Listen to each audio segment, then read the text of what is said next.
Welcome back to my channel, everybody. If you're new here, hi, my name is Nikki and it's so nice to meet you.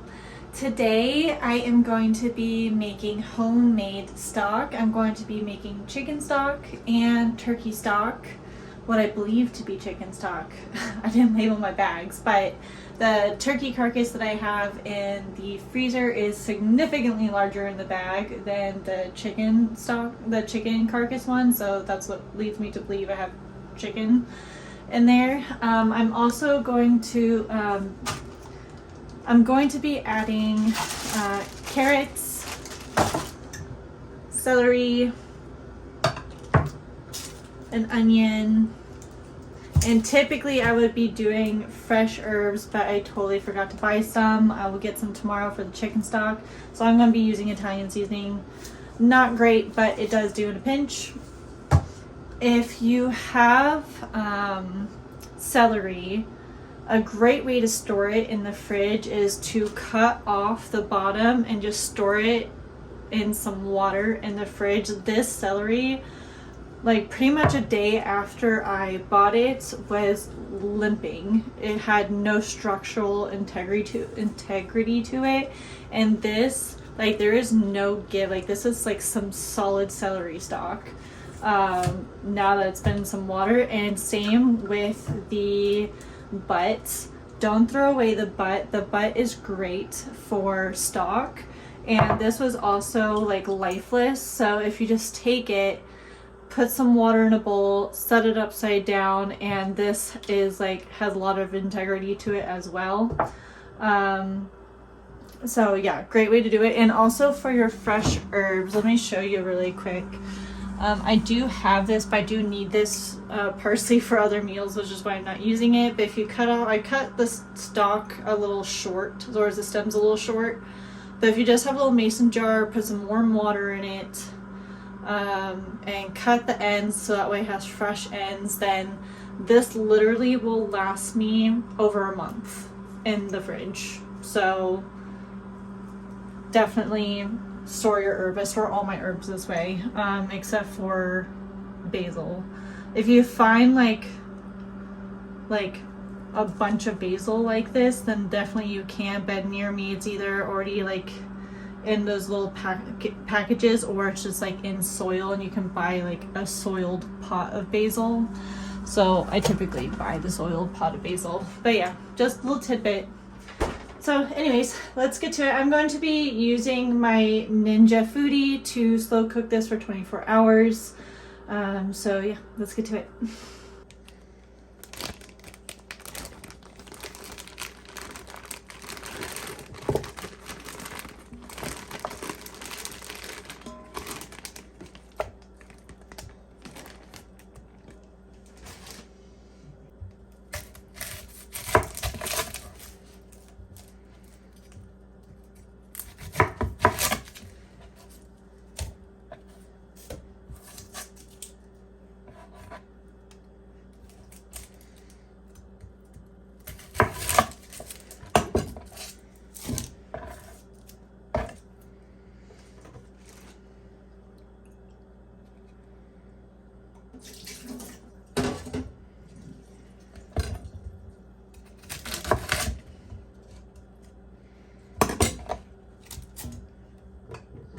I do have to make another round of stock, so I'm not going to be using all of my celery or my carrots.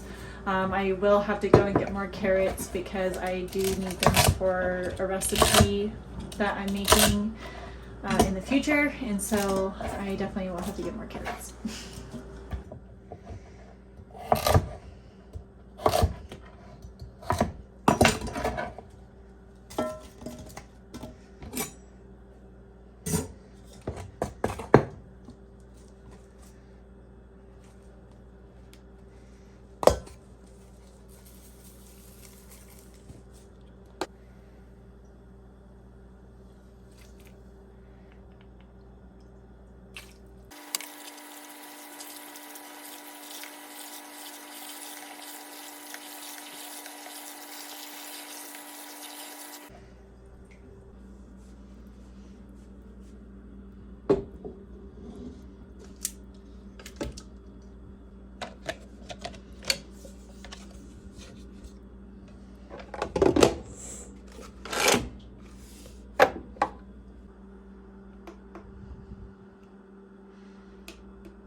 Whenever I am cooking stock, I like to cook it on high or slow cook it on high for the first 12 hours, and then I slow cook it on low for another 12 hours before straining it all.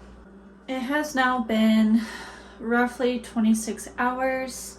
So what's going to happen is I'm going to strain it twice. I'm going to strain it into this mesh strainer without cheesecloth, and then I'm going to strain it one more time with cheesecloth after the fat has risen to the top and solidified. This is what we're looking at now.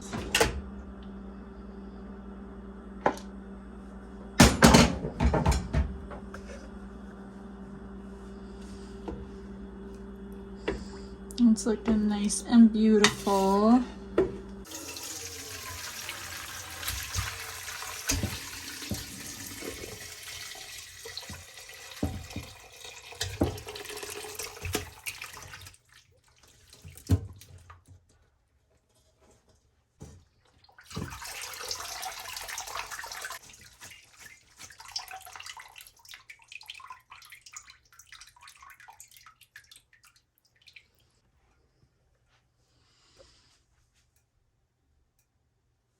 Since this stock is still very hot, I'm going to let it just kind of sit on the counter for a few hours. Probably put it in, it might not be a few hours. I mean, I'll probably still be up, but it's almost 11 o'clock. So I might let it sit on the counter overnight and then put it in the fridge in the morning. But I'll check it here in a couple hours, see how much it's cooled down. I just don't want to put it in the fridge just like straight away, because it could possibly make it bitter having that drastic of a temperature drop. And so I do want it to let it cool down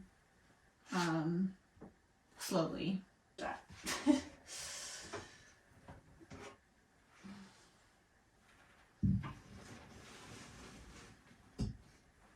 There you go, and that's where it will sit. The chicken stock has been sitting in the fridge for about half a day now, almost all day. I put it in there, I didn't get out of bed until like noon. And I put it in the fridge around 12:30, and now it's 7:30, so it's been in the fridge for about 7 hours.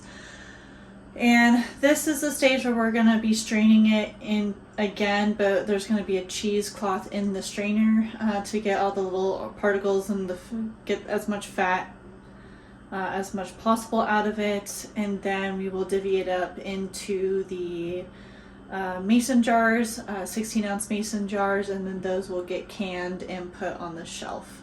I will be making a video of how I go about canning.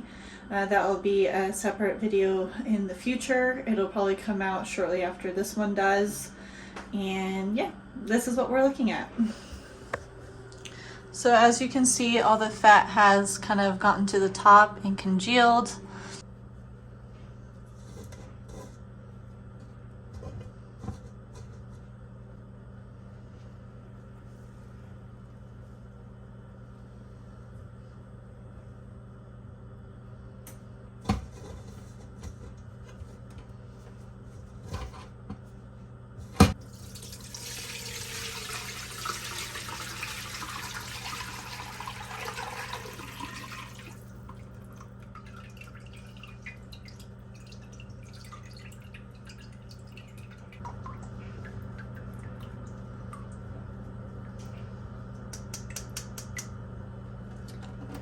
This is the sediment kind of left over, which is why I like to strain. We are now left with some very clean and pristine broth.